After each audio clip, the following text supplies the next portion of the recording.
My name is Jeff Mix. My ACE score is probably on the order of about 1. It came to mind, or it came to light, somebody brought a mention about ACEs, the ACE study, and that was when I first had heard about that. And realizing the negative health impacts that could develop, or do develop largely, from statistically correlated based on this long time study. And that really struck me because my late wife, who had been deceased about 2 years at that point, I realized had a high ACE score.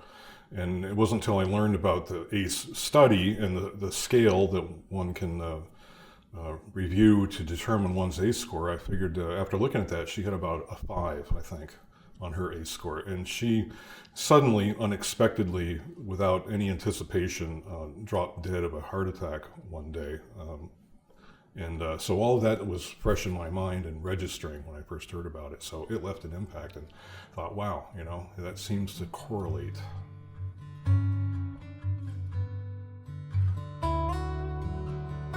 When I first met my wife, I'm going back in history here, but when I first met her, she shared with me enough limited information that she'd had a rough upbringing and a traumatic upbringing.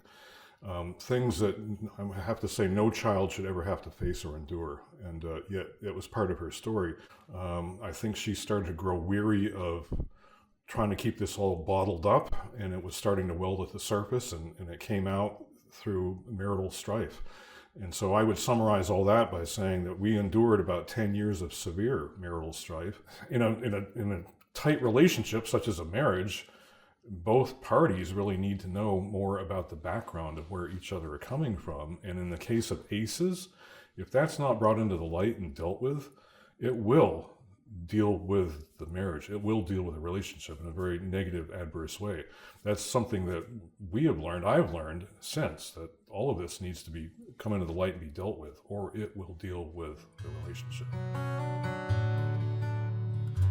In thinking about my wife's case and trying to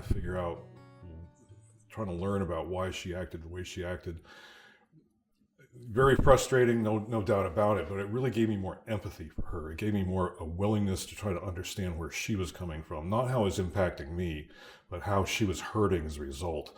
And that expression, fit to be tied, just not seeming to be able to find a way out of it other than those typical mechanisms to deny, cry, numb, or run.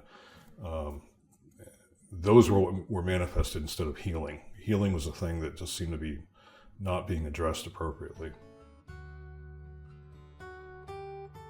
Resilience is absolutely key, and that's adaptability.